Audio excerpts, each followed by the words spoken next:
The discovery channel के मुअज़्ज़िज़ दोस्तों, मैं हूं माजिद मलिक और आप तमाम देखने और सुनने वालों को अस्सलाम वालेकुम। नाज़रीन गिरामी, इंसानी शख्सियत पर उसकी ज़ाहिरी शक्ल सूरत का गहरा असर होता है। चंद अशखास दुनिया में ऐसे भी हैं जिन्होंने जिस्मानी खदोखाल की बिना पर दुनिया भर में शोहरत हासिल की। पाकिस्तान की तारीख में भी कई अफराद ऐसे गुजरे हैं जिन्हें उनके कद काठ और गैर मामूली जिस्म की वजह से रहती दुनिया तक याद रखा जाएगा। उनमें एक नाम है आलम चन्ना का, जिनका कद 7 फुट 7 इंच था। इस शख्स की जिंदगी के मुतालिक आप दोस्त यकीनन लाइल्म होंगे। तहम आज की इस वीडियो में हम आपको पाकिस्तान के इस अजीम शख्स की दास्तान सुनाएंगे। Guinness book of world record में नाम दर्ज करवाने वाले इस पाकिस्तानी की कहानी शुरू करने से कबल यहाँ हस्ब रिवायत चैनल पर नए आने वाले दोस्तों से दरखास्त करते चलें कि पहले YouTube के इस मुनफरिद चैनल द डिस्कवरी को सब्सक्राइब करते हुए साथ मौजूद घंटी के बटन को भी दबा दें ताकि इल्मी, अदबी और तारीखी मौज़ूआत पर मबनी वीडियोस की नोटिफिकेशन आप तक बर वक्त पहुँच सके। नीज़ हमारी इन काफियों का सिला वीडियोस को लाइक करके ज़रूर दिया कीजिए। तो आइए नाज़रीन, चलकर आज के इस दिलचस्प मौजू का आगाज़ करते हैं। नाज़रीन गिरामी, आलम चन्ना का ताल्लुक एक गरीब सिंधी घराने से था। उन्होंने किसी किस्म की आला तालीम हासिल नहीं की थी। उनके घराने के मर्द रिवायती तौर पर 7 शरीफ के मशहूर सूफी बुजुर्ग लाल शहबाज कलंदर के मज़ार पर मामूली मुलाजमीन थे। यही वो जगह थी जहां आलम चन्ना ने अपने ज्यादातर साल गुजारे।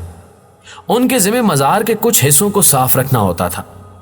जनूबी एशिया में सूफी बुजुर्गों के सालाना उर्स को जश्न के तौर पर मनाते हैं, क्योंकि सूफी बुजुर्गों को खुदा का महबूब समझा जाता है। इनकी दुनियावी मौत को विसाल यानी आखिरकार अपने महबूब से जा मिलना तस्वुर किया जाता है। सदियों से लाल शहबाज कलंदर साहब के उर्स के मौके पर धूमधाम से मेला लगाया जाता है। 1950 की दहाई से सर्कस मज़ार के बैरूनी अहाते, जहां मेले की सरगर्मियां जारी होती हैं, को अपना मरकज बना लेते हैं। 1978 में सालाना उर्स के दौरान मज़ार के बैरूनी हिस्से में लगाई गई किसी एक सर्कस के मालिक ने आलम चन्ना को सर्कस में मुलाजमत की पेशकश की। नाज़रीन गिरामी, आलम चन्ना के दुधियाल के मुताबिक आलम चन्ना मज़ार पर हफ्ते में सिर्फ 15 रुपए कमाते थे। लिहाजा जब सर्कस वालों ने उन्हें माहाना 160 रुपए की पेशकश की तो उन्होंने फौरन पेशकश कबूल कर ली। सर्कस ने आलम चन्ना को मकामी स्टार में तब्दील कर दिया। उन्होंने सर्कस के साथ सिंध के हर कोने का सफर किया। छोटे कद के 2 जोकर्स हस्बे मामूल अपना करतब दिखाते, जिस दौरान आलम चन्ना को सिर्फ उनके दरमियान एंट्री लेनी होती।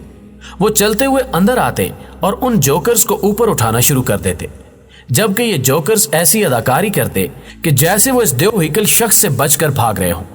आलम चन्ना उन्हें झट से पकड़ लेते और अपने कंधों पर बिठा लेते। 1981 में एक शख्स ने आलम चन्ना को सर्कस में देखकर Guinness book of world records के एडिटर को खत लिखा। खत के साथ उन्होंने सर्कस में आलम चन्ना की खींची हुई कुछ तस्वीर भी भेज दी। कुछ महीनों बाद गिनीज से कुछ अफसरान सिंध के दारुल खिलाफा कराची आए और वहां से वो सहवन पहुंचे, जहां उन्होंने आलम चन्ना से मुलाकात की और उनका कद नापा। उस वक्त उनका कद 7 फुट 7 इंच नापा गया।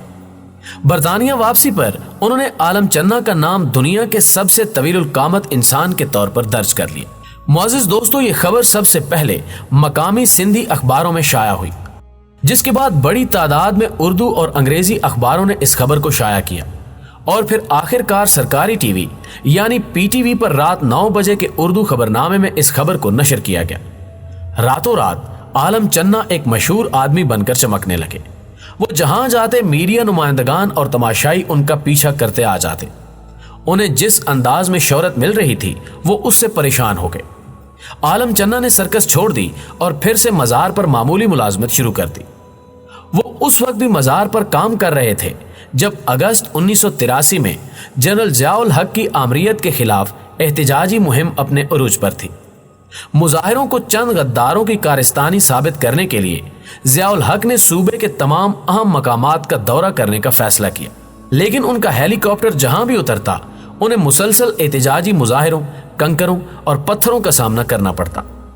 सितंबर 1983 के बाद उन्होंने ऐसी ही एक जगह जाने का तहैया किया। वो जगह दादू शहर था जहां सूरत हाल कशीदा थी। सिंध में ज़िया के मुशीरों ने उन्हें फखरे सिंध आलम चन्ना से फोटो सेशन के लिए मिलने का मशवरा दिया। नाज़रीन ग्रामी, 7 में एक आध दर्जन पुलिस वालों के हमरा कुछ सरकारी अफसरान खामोशी से आलम चन्ना के घर पहुंचे। उन्होंने मजार का रुख इसलिए नहीं किया था क्योंकि मजार ज़िया मुखालिफ कारकुनों के इजलासों का मरकज बन चुका था। आलम चन्ना को किसी ने बताया कि पुलिस वाले घर के बाहर इंतजार कर रहे हैं। आलम चन्ना चूंकि तकरीबन बिल्कुल ही गैर सियासी थे, इसलिए वो समझ नहीं पाए कि उनके घर के बाहर पुलिस वाले क्यों खड़े हैं। वो तब तक मजार पर ठहरे रहे। फिर एक पैगाम रसा ने उन्हें वहां आकर बताया कि हुकूमत उन्हें सदर के हाथों अवार्ड वसूल करने के लिए दावत दे रही है। आलम चन्ना घर की तरफ लौटे और अफसरान से मुलाकात की, जिन्होंने उनको अपने साथ कराची चलने का कहा। उन्होंने कंधे उचकाए और हामी भर ली। उन्हें अगली शाम उनके साथ कराची रवाना होना था, मगर यह खबर चंद मकामी अफराद ने दूर दूर तक फैला दी। जैसे ही अफसरान वहां से गए तो सिंधी कौम परस्तों के एक ग्रुप ने उनसे और उनके खानदान से मुलाकात की। उन्होंने उनसे अफसरान से मुलाकात के बारे में पूछा और कहा कि चूंकि सिंधी ज़िया के मजालिम के शिकार हैं, लिहाजा उन्हें उनसे मुलाकात करने से मना कर देना चाहिए। नाज़रीन ग्रामी, आलम चन्ना ने फिर से कंधे उचकाए और हामी भर ली। अगली सुबह उन्होंने हमेशा की तरह अपना काम करने के लिए मजार का रुख किया। छोटे मोटे काम करते हुए वो शाम देर तक वहां ठहरे रहे। अफसरान उनके घर आए और इलाके में घंटों सफर करने के बाद खाली हाथ कराची लौट गए। कोई नहीं जानता था कि ज़िया को इस हवाले से क्या बताया गया था, मगर यूं महसूस होता है कि उस शोहरत याफ्ता सिंधी से मिलने का उनका जनून जूं का तू रहा। 1985 में एक बार फिर उन्होंने आलम चन्ना के साथ तस्वीर खिंचवाने की ख्वाहिश का इजहार किया। उस वक्त आलम चन्ना को बैरून मुल्क मुख्तलिफ तकरीबात की दावतें मिलना शुरू हो गई थी। वो हकीकी तौर पर एक स्टार बन चुके थे, मगर 7 में वो तब भी बिल्कुल इसी तरह मजार पर जाते जैसे हमेशा से जाते रहे थे। मार्च 1985 में उनके पास फिर से कुछ सरकारी अफसरान मिलने आए। उन्होंने 23 मार्च को ज़ियाउल हक साहब के हाथों यौम पाकिस्तान की परेड की तकरीब के दौरान एक खसूसी अवार्ड वसूल करने के लिए दावत दी। 21 मार्च को उन्हें कराची ले जाया गया और फिर हवाई सफर के जरिए इस्लामाबाद पहुंचाया गया।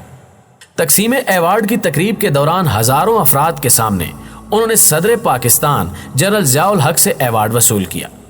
उस मौके पर एक फोटोग्राफर ने उस यादगार लम्हे को अपने कैमरे में कैद कर लिया।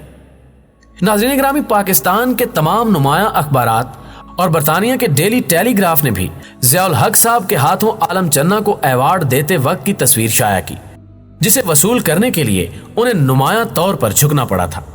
वही तस्वीर काफी सिंधी अखबारात में भी शाया हुई, लेकिन एक अलग कैप्शन के साथ। बजाय ये लिखने के कि दुनिया के सबसे तवीलुल कामत शख्स आलम चन्ना ज़ियाउल हक के हाथों खसूसी अवार्ड वसूल कर रहे हैं, ज्यादातर सिंधी अखबारात ने लिखा कि सिंध अब भी ज़िया को छोटा समझता है।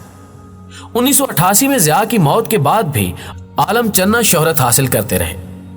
ज़िया दौर के बाद बेनज़ीर भुट्टो और नवाज शरीफ ने भी आलम चन्ना को पाकिस्तान के एक चेहरे के तौर पर इस्तेमाल किया और आलम चन्ना बिल आखिर सरकारी खर्च पर बैरून मुल्क दौरों पर चले गए, जिनमें मुख्तलिफ खलीजी, एशियाई और यूरोपीय ममालिक और अमेरिका शामिल थे। नाज़रीन ग्रामी, उन्होंने 1999 में शादी की और 1990 में उनको एक बेटा पैदा हुआ, लेकिन उस वक्त उनकी सेहत खराब होना शुरू हो गई। वो अक्सर मायूस और तंग हो जाते थे और यही शिकायत करते थे कि वो अपनी आम सी जिंदगी में बहुत खुश थे। वो अक्सर अपने सर्कस के दिनों के बारे में बातें करते और उन्होंने मजार पर अपनी मुलाजमत को छोड़ने से इनकार कर दिया था, बावजूद इसके कि उन्हें दुनिया भर से नकद इनामात और तहाइफ मिलना शुरू हो गए थे। 1998 में उनके गुर्दे नाकारा होना शुरू हो गए। हुकूमत ने उन्हें इलाज के सिलसिले में अपने खर्चे पर अमेरिका भेजने का फैसला किया, मगर अमेरिकी अस्पताल में वो कोमा में चले गए और जल्द ही वफात पा गए। उस वक्त उनकी उम्र 45 बरस थी। वो 7 शरीफ में मदफून हैं। आलम चन्ना की एक ख्वाहिश की तकमील आज तक मुमकिन नहीं बनाई जा सकी। वो अक्सर हुकूमती ओहदेदारों से मुलाकात के दौरान कहते थे कि 7 शरीफ में शानदार यूनिवर्सिटी तामीर की जाए। आलम चन्ना के 29 साला बेटे उनकी दिली ख्वाहिश को पूरा करवाने के लिए हुकूमत से 12 अपील कर चुके हैं। दोस्तों, वीडियो पसंद आने की सूरत में इसे लाइक कीजिए, दोस्तों के साथ फेसबुक और व्हाट्सएप पर शेयर करते हुए हमारी हौसला अफजाई कीजिए और कमेंट बॉक्स में हमें अपनी कीमती तजावीज़ से जरूर आगाह रखिएगा। आज की वीडियो में बस इतना ही। अगली वीडियो तक के लिए अल्लाह निगहबान।